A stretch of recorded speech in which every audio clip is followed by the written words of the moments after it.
صار لنا أكثر من 10 سنوات بمدينة بشرة أو ضيعة بشرة، كنا نحن وياهم أكثر من أهل. فجأة صارت مشكلة فردية بين شخص سوري وشخص لبناني، ومتشاجرين ومتقاتلين، وواحد قتل واحد. نحن اليوم ما فينا 500 بني آدم نتحمل غلط شخص. هو الشخص غلط، السوري غلط، لازم يتحاسب على غلطه. الشاب لا نعرف عنه شيء، وهو كان بارك ناطور عندهم، هن بيعرفوا أكثر منا، يعني إحنا ما بنعرف شيء عنه. عشنا ببشري من سنة 98، ما في شيء طائفي. أكبر غلط الإنسان بيحكي بالطائفية لأنه راح توصل العالم لغير مرحلة. ولك أنا معي حق ربطة خبز لحتى أشتري سلاح، ولا غيري من السوريين. قال لك واحد نزع الكلفور قدامه فارو. بلشت العيال شيء يهرب لعند معلمه، شيء يهرب لعند كفيله، واجوا لعنا على بيوتنا، ضربونا، أهانونا، في منازل انحرقت. ضربوني أنا على راسي وعلى إيدي وعلى رجلي، وتهجموا على عائلتي وأولادي، وضربوا واحد من أولادي شقوا له راسه وأنا شقوا لي راسي. نزلوا علينا بالعصي وبالحدايد وبالسكاكين، وما عرفنا كيف نخلص منه، وهرب منهم ابني. قاموا قوسوه 3 طلقات، بس الحمد لله على السلام، يعني مثل ما قال انه ما انصاب.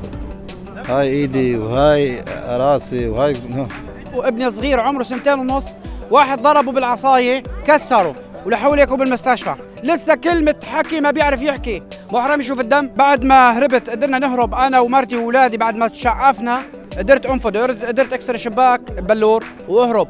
حملت حالة مرتي وولادي، كمان مرتي يعني أكلت ضرب وأكلت قتل. هربت بتيابي، هربت حفيان حافي على إجريي، هربت على النهر، ضليت نايم بالنهر ليلة كاملة، والتلج على الجبل فوق، واولادي اعمارهم صغيره ناموا بالبرد، ما في شيء بغطيهم، ما في شيء، ما في الا العشب. هجموا علينا على البيت. اول شيء ابوي ما عاد يعرف كيف يضوي الضويه، اجا كانوا ضويه طافين، شغل ضوء طفي ضوء، قال هذاك اللبناني لك في سوري، نطوا علينا من جنينه، كسروا علينا باب، الحمد لله ما قدروا يفوتوا، قالوا لنا عم يهددونا، قالوا لنا بكره الصبح بنجيكم. نحن بنقف معهم، نحزن معهم على الشاب اللي راح له، يعني ما عمره 25 26 سنه، ولا حاقدين عليهم ولا راح نحقد عليهم، حاملونا وعايشين معهم وعايشين ببيوتهم ومحترمين كاولادهم لهم. هلا أهل بشري 24 ساعة بيتواصلوا مع الموجودين كلهم.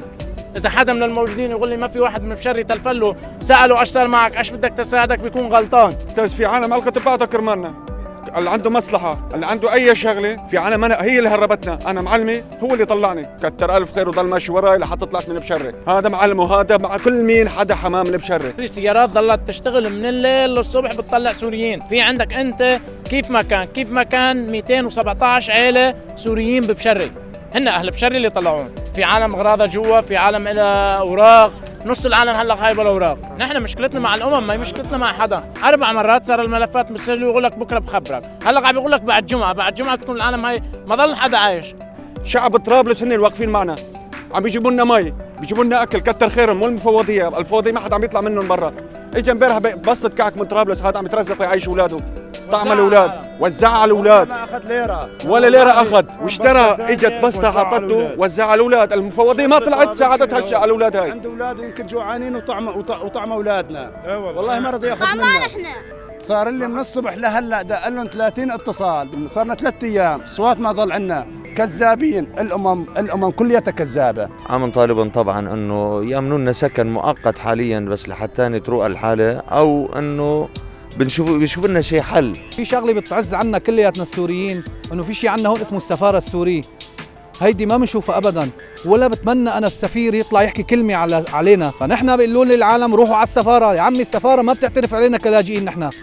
نحن بنجي على المفوضيه، والمفوضيه حسب امكانياتها بتقدم، ما عندها الصلاحيه مثل اي دوله بتركيا او باوروبا او بالاردن مفوضه بكل شيء. لا، المفوضيه هون محكومه تحت بنود سياسيه معينه، انه هون اسمنا نازحين ولسنا لاجئين.